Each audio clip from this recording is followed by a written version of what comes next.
What happens when a woman must choose between the ancient ways of her people and a forbidden love that could change everything? She chose the rancher over her tribe. What she did next, no one expected. Witness this unbelievable, true inspired story right here on Whisper of the Past. Don't forget to like, subscribe, and share where you're watching from. Let's get started. The year was 1889, and the vast Dakota plains stretched endlessly under an unforgiving sun. Among the Lakota people lived a young woman named Ayanna, whose name meant eternal blossom.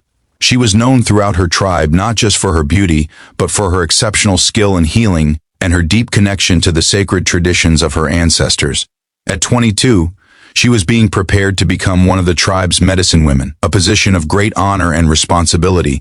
But fate had other plans. One autumn day, while gathering herbs near the creek that marked the boundary of tribal lands, Ayanna encountered a man unlike any she had ever seen. His name was Thomas McKenna, a rancher who had recently settled on the neighboring property. He was injured, his leg badly wounded from a fall while tending to his cattle. Despite everything her people had suffered at the hands of white settlers, despite the warnings that echoed in her mind, Ayanna couldn't leave him to die. She brought him water, treated his wounds with the medicine she carried, and helped him back to his ranch. Thomas was different from the other settlers. He spoke with genuine respect, thanked her in broken Lakota that he had tried to learn, and looked at her not with the usual prejudice, but with honest gratitude and something deeper, something that frightened and intrigued her in equal measure. Over the following months, their encounters became less accidental. Thomas would find reasons to ride near the creek. Ayanna would find herself gathering herbs in that same area more frequently than necessary. They shared stories across the cultural divide. He told her about his dreams of building something lasting on this land, not through conquest but through honest work. She shared with him the ancient wisdom of her people, the stories of the earth and sky that had been passed down through countless generations.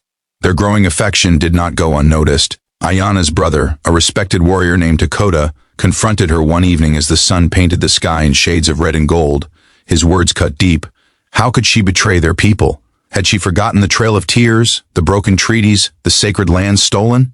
Every settler, he reminded her, was part of the force pushing their people into smaller and smaller corners of the land that had been theirs since time immemorial. Ayanna knew he was right. The pain was too recent, too raw, yet her heart refused to align with her mind's logic. Thomas had shown her a possibility she had never imagined, that perhaps two worlds didn't have to remain forever separate, that understanding could bridge even the deepest divide. The tribal council called a meeting. Ayanna stood before the elders, her fate hanging in the balance. The message was clear and uncompromising. If she continued this relationship, she would be cast out from her people. She would lose her position, her family, her identity. Everything that made her who she was would be stripped away. The choice had to be made, and it had to be made now. For 3 days and 3 nights, Ayanna fasted and prayed, seeking guidance from the spirits. When she emerged from her vigil, her decision was made. She would leave with Thomas, but not in the way anyone expected. On a cold November morning, as the first snow began to fall, Ayanna walked away from the only home she had ever known. The sound of her mother's weeping followed her across the plains. Her brother turned his back, refusing to watch her go. The shame she brought upon her family would be spoken of for generations.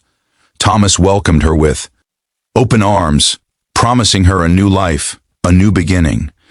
They were married in a small ceremony attended only by the local minister and his wife. For the first months, Ayanna tried to adapt to her new world.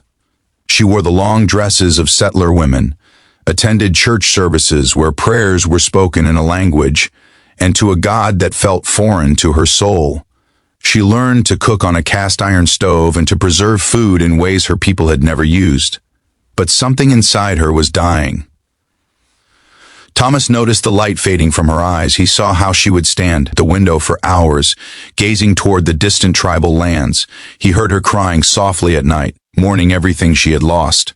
And here is where this story takes its unexpected turn. What Ayanna did next shocked everyone, including Thomas himself. Instead of simply accepting her exile, she made a bold decision. She told Thomas that she could not fully be his wife if she had to stop being Lakota. She could not love him completely if loving him meant abandoning every part of herself. If their union was to have any meaning, it would have to honor both their worlds, not erase one for the other. And then she did something extraordinary. Ayana began building a bridge. She started by creating a garden that combined traditional Lakota agricultural techniques with Thomas's ranching knowledge.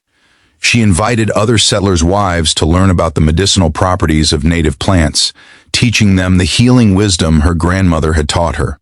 She helped Thomas understand the land not as something to be conquered, but as something to be respected and worked with, incorporating the sustainable practices her people had used for centuries. Word of what she was doing spread. Some settlers were curious, some were hostile. But slowly a few brave souls from both communities began to meet at the McKenna Ranch. Ayana organized gatherings where stories were shared, where misconceptions were challenged, where healing could begin. Her tribe's reaction was mixed. Some viewed her as a traitor forever, but others, especially some of the younger people, and a few elders who remembered the old prophecies about change and adaptation, began to see her differently. Perhaps she hadn't abandoned her people after all. Perhaps she was fighting for them in a different way, showing that preserving their culture didn't mean complete separation, but rather finding ways to ensure their wisdom survived in a changing world.